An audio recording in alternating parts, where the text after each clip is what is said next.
9월 15일 금요일입니다. 벌써 한 주간이 또 다 갔습니다. 오늘 하루도 마무리 잘하시고 행복한 주님과의 교제의 동행 삶 사시기를 축복합니다.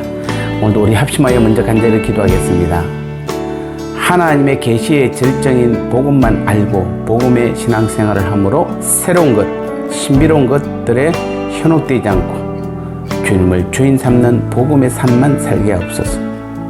내일 믿음의 아름다운 가정을 이루는 정다은 자매 이진호 형제의 결혼식에 하늘의 축복을 마음껏 부어주셔서 주님 안에서 행복한 결혼식이 되게 하옵소서. 두 가지 기도 제목 가지고 합심하여 간절히 기도하겠습니다.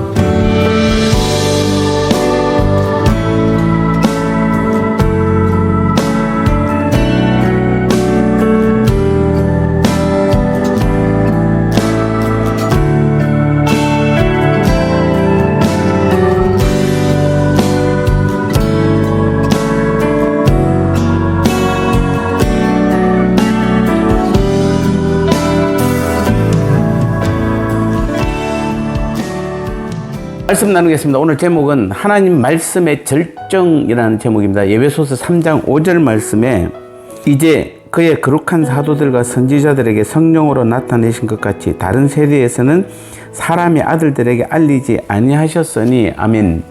이 5절 말씀에서 바울은 초대교회 당시 사도들의 가르침이 지닌 독특한 특징을 드러내는 말씀을 하고 있습니다.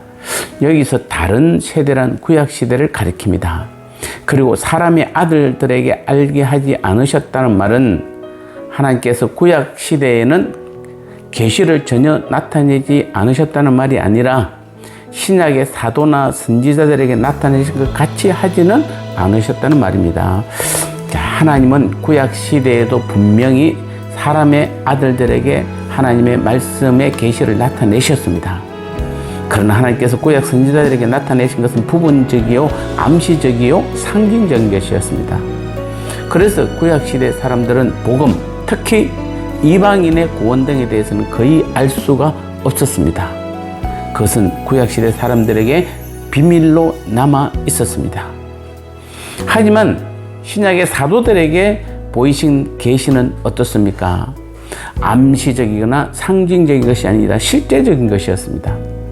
즉 하나님이 신약의 사도들에게 보이신 복음은 명확한 것이었습니다. 특히 이방인의 구원이 분명하게 드러나고 있는 것입니다. 초대교회 사도들의 가르침은 하나님의 계시의 절정이요 완성임을 보여주는 것입니다.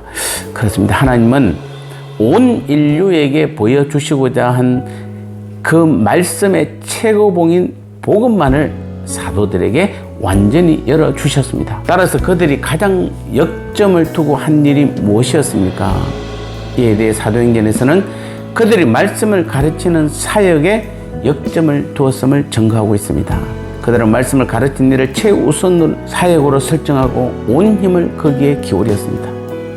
값을 구제하는 중요한 사역조차 집사들에게 위임하며 말씀을 가르치는 일에 매일 매진하였습니다.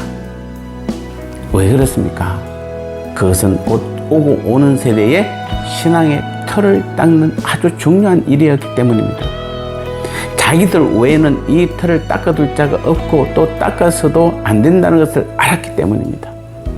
그러므로 그들은 온 힘을 다해 모든 힘과 역량을 집중하여 이 복음의 틀을 닦는 일을 했던 것입니다.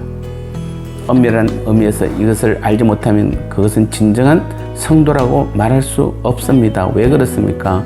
그런 사람들은 언제든지 복음에서 벗어날 수 있기 때문입니다. 그릇된 가르침에 미혹될 수 있기 때문입니다. 바울이 왜 이것을 예배소 교회 성도들에게 전하고 있는 것입니까? 주 안에 있는 신실한 성도조차 이 사실을 깜빡 잊고 새로운 것, 희한한 것, 신기한 것에 마음을 빼앗길 수 있다는 것을 알았기 때문입니다. 실제로 지금 기독교 내에서 이단으로 빠지는 많은 사람들의 특징이 바로 그들이 복음의 터 위에 온전히 말씀을 세우지 않았기 때문에 그런 신비한 것, 희한한 것에 마음을 빼앗겨서 이단에 다 빠져 있는 것입니다. 바울의 염려가 지금도 여전히 나타나고 있다는 것입니다. 오늘 본문 말씀을 통해서 우리는 다시 한번 확신해야 합니다. 새로운 것은 없습니다. 신기한 것은 없습니다. 모든 것은 사도들이 우리에게 전해준 복음 안에 있습니다. 신기한 것, 새로운 것, 충족한 것 등 모든 것이 그 안에 다 있습니다. 우리는 그 안에서 찾고자 할진대 부족함이란 없습니다. 하지만 아무리 우리들이 바로 서 있다고 주장하고 또 그렇게 인식하려고 우리가 어떤 성경을 잘 해석을 하고 비유를 잘 해석한다 할지라도 사도들이 닦은 복음의 틀 밖에서 무엇을 찾거나 얻고자 한다면 그 사람은 반드시 그릇된 길 이단으로 갈 수밖에 없는 것입니다. 이제 우리 모두는 사도들이 전해준 그 십자가 복음의 기초 위에 자신의 신앙을 굳게 세워 가야 할 줄 믿습니다. 나눔의 시간입니다. 구약시대 선지자들에게 전하여 준 것과 신약 사도들에게 전하여 준 계시의 가장 큰 차이는 무엇입니까? 사도들이 복음만을 가르친 일에 중점한 이유는 무엇인가요? 오늘부터 복음만 알기로 작정하고 복음의 신앙으로만 나아가시기 바랍니다.